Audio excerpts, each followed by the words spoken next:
नमस्ते बच्चों। झारखंड डिजी स्कूल ई कंटेंट बोकारो में आप सभी बच्चों को स्वागत है। और आप लोग पढ़ रहे हैं कक्षा 6 गणित का पाठ 5। आज पाठ 5 भिन्न पाठ का जो है भाग 2 दूसरा वीडियो दूसरा कंटेंट जो है देखेंगे और पूरा वीडियो को देखेंगे। ये आज का टॉपिक है भिन्न में दूसरा भाग का कि संख्या रेखा पर भिन्न संख्या को दर्शाना। संख्या रेखा जो होता है, जैसे ये संख्या रेखा है जिसमें परिमेय अपरिमेय यानी ये पूर्णांक संख्या है। पूर्णांक संख्याएं जो धनात्मक या ऋणात्मक संख्याएं होती है, बीच में शून्य होती है और शून्य से दाईं ओर धनात्मक पूर्णांक और शून्य से बाईं ओर ऋणात्मक पूर्णांक होती है। तो यहाँ पर इस दो पूर्णांकों के बीच, कोई भी दो पूर्णांकों के बीच भिन्न संख्या छिपी होती है। तो हम भिन्न संख्या को कैसे देखेंगे, कैसे ज्ञात कर सकते हैं कि संख्या रेखा पर कहाँ पर है, इसको ध्यानपूर्वक समझेंगे, देखेंगे वीडियो को।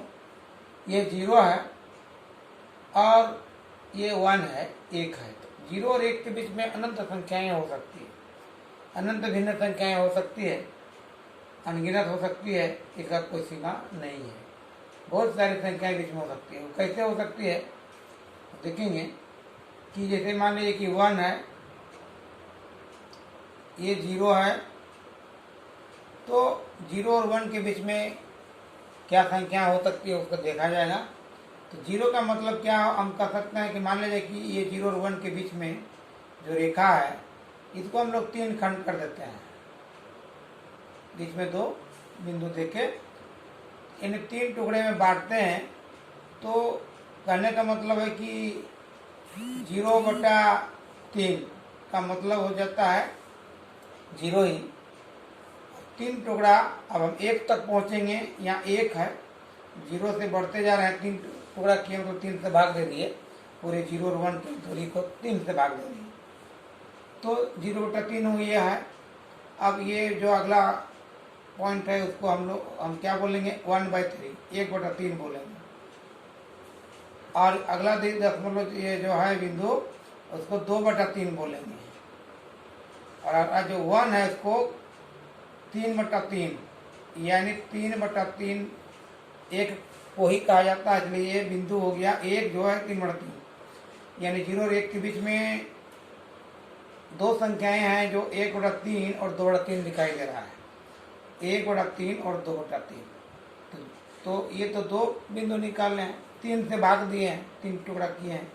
यदि इसको 10 टुकड़ा करेंगे तो 10 से भाग दे देंगे। ये 10 जो है के स्थान पर इसमें बिंदु लेंगे, जैसे कि 10/10 तक पहुंचेंगे तो 0 और 10 के बीच में आ जाएगा संख्या। तो उसको हम लोग फिर से बाद में देखते हैं। पहले यहाँ ये जान गए कि 1/3 कहाँ पर है। यहाँ पर 0 और 1 के 1/3 जगह पर, यानी 1/3। और 2/3 कहाँ पर है, 2/3, ये बिंदु है 2/3।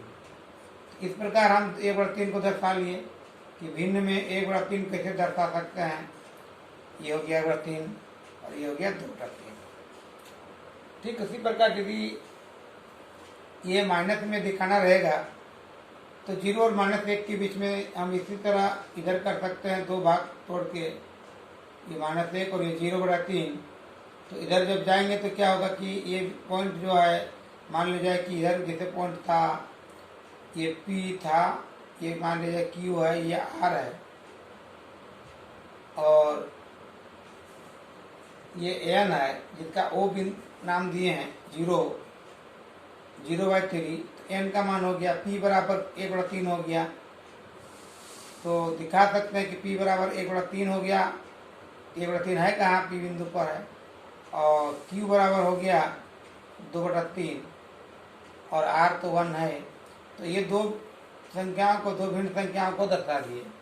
ठीक इसी प्रकार यदि माइनस में रहे, माइनस मतलब इधर 2 बिंदु 0 के बाईं ओर देखेंगे, यानी क्या हो जाएगा, 0/3 है, 1 की जगह ये -1/3 -2/3 और -1 को लिखेंगे -3/3। तो इस प्रकार समझ सकते हैं कि मान लीजिए कि यहाँ बिंदु का नाम जो है n के बाईं ओर ए रहता, ये बी रहता, ये सी है। तो ए और बी का मान लिख सकते हैं कि ए बराबर -1/3 और बी बराबर -2/3। तो ये निकल गया 1/3 -1/3 का वैल्यू संख्या रेखा पर, और -1/3 कहाँ पर है? इस जगह पर है। -2/3 कहाँ पर है? इस जगह पर है, 0 और -1 के बीच में।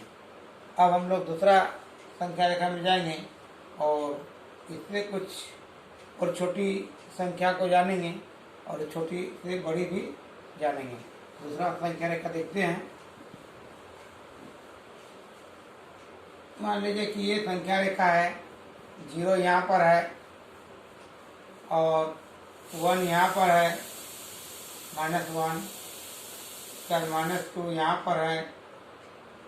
तो -1 और -2 के बीच में बहुत सारी संख्या होगी। मान लीजिए कि कुछ 4 खंड में बांटते हैं, 1 2 3 4 खंड हो गया। ये -1 और 2 के बीच 4 खंड हो गया, एक यहाँ एक यहाँ। इस तरह 3 बिंदु देंगे तो 4 खंड बनेगा, -1। इसी प्रकार मान लीजिए कि 0 है यहाँ, 1 है यहाँ, 2 है यहाँ। तो 1 और 2 के बीच में भी इस तरह ले सकते हैं। मान लीजिए कि 3 बिंदु लेते हैं तो 4 खंड बनता है, 4 खंड बनता है। गिनना है यहाँ, 1 2 3 4, 4 खंड है। पहला 1 2 3 4 है। इसका मतलब है कि 4 से भाग देना है। तो 1 को क्या लिखेंगे? यहाँ तो 0/4 लिखते हैं, लेकिन यहाँ 1 है तो लिखेंगे 4/4, और 2 मतलब 8/4। ये तो जान रहे हैं। अब ये 4/4 और 8/4 के बीच में जो संख्याएं होगी, उन्हीं संख्याओं को हम लोग देखेंगे क्या क्या हो सकती है। मान लीजिए कि ये बिंदु है 1 और 2 के बीच में है, ए है, बी है, सी है। 3 बिंदु है, तीनों बिंदु का मान ज्ञात कर सकते हैं। पहला है तो मान लीजिए कि 1 और 2 को रखते हैं हम लोग कि P और Q में था। तो P और Q के बीच ए बी सी 3 बिंदु है, तो ए को कैसे ज्ञात करेंगे? तो चूंकि 4/4 मतलब P है, 1 है, 4/4 मतलब 1, और ए का मान जब लिखेंगे तो 4/4 की जगह क्या होगा? 5/4 होगा। फिर बी बराबर क्या होगा? यहाँ बी बराबर 6/4, एक एक बढ़ते जाएगा, उस पूर्णांक का नियम है, एक अंश बढ़ेगा। सी में क्या हो जाएगा? 7/4। और क्यू जो लिखा हुआ है यहाँ, क्यू मतलब 2, क्यू मतलब यहाँ बिंदु को 2 लिया गया है, ये मतलब 1 लिया गया है, तो 2 को लिखेंगे 8/4। तो 7 के बाद ऑटोमेटिक 8 आएगा ही। 7/4 के बाद 8/4 आता है। तो 8/4 का मतलब 2 हो गया, काट देंगे 2 हो जाएगा, यानी 2 को हम 8/4 लिखे हैं, 1 को 4/4 लिखे हैं। सेम इसी प्रकार माइनस में जब रहे तो इधर जाएंगे, हम बाईं तरफ जाएंगे।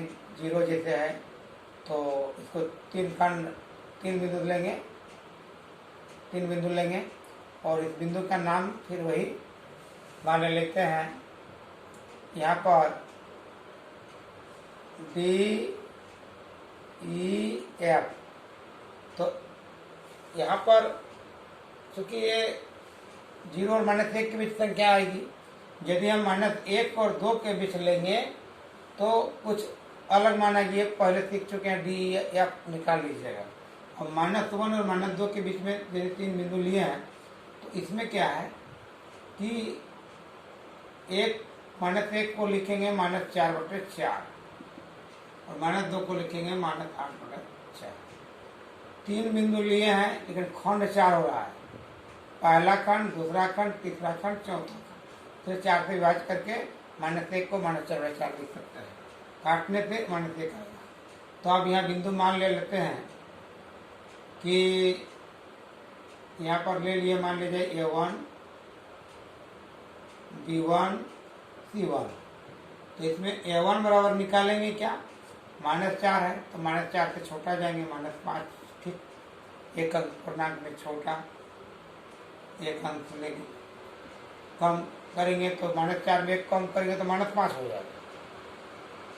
और आगे A2 निकालेंगे तो -5 के -6/4, और A3 निकालेंगे तो -7/4। इस प्रकार जो है ये भिन्न संख्याएं ये माइनस में निकाल सकते हैं, और ये धनात्मक भिन्न भी निकाल सकते हैं, जो आप समझ गए होंगे बहुत अच्छी तरह से।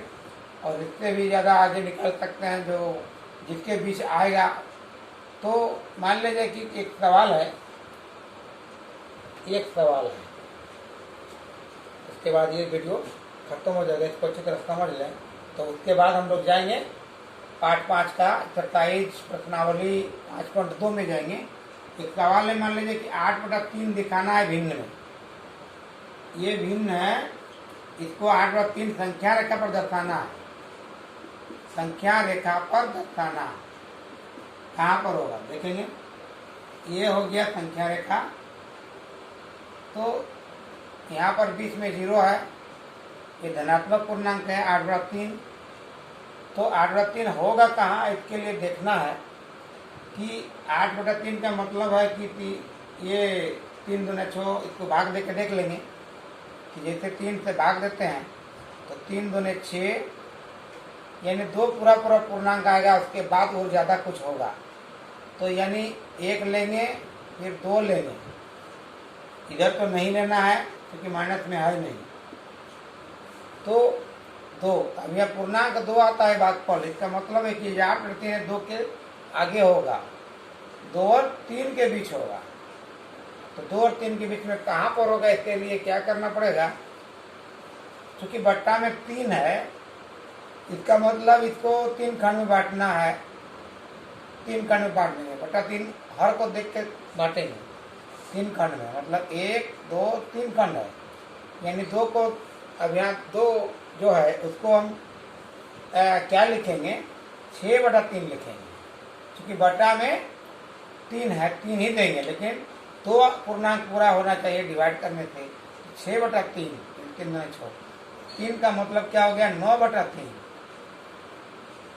तो इसमें क्या हो जाएगा कि मान लीजिए कि PQ 2 बिंदु है, तो यहाँ पर हमको 8/3 दिखाना है।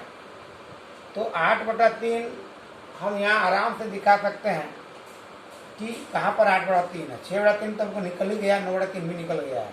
तो इसके बीच में 8/3 कौन वाला है, P है कि Q है, इसको देखना है। तो P जब देखेंगे तो P बराबर क्या हो रहा है, 7/3 हो रहा है। P बराबर क्या हो रहा है, 7/3 हो रहा है। देखेंगे यहाँ P बराबर क्या होगा, 7/3, और Q बराबर क्या हो जा रहा है, 8/3, क्योंकि 7/3 के बाद ही 8/3 आएगा। और हम आराम से दिखा देंगे 8/3 को, ये Q बराबर 8/3 है। Q क्या दर्शा रहा है, 8/3 को। 8/3 संख्या रेखा पर दर्शाना था, वो हो गया। इस प्रकार बहुत सारे सवाल आप आगे पाठ में पढ़ेंगे 5.2 में।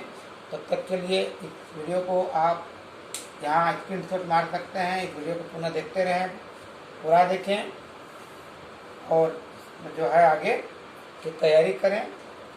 तो याद रखें कि इस प्रकार जो संख्या रेखा पर भिन्न को दिखा सकते हैं। तो चलिए अगले वीडियो में मिलते हैं। Thank you.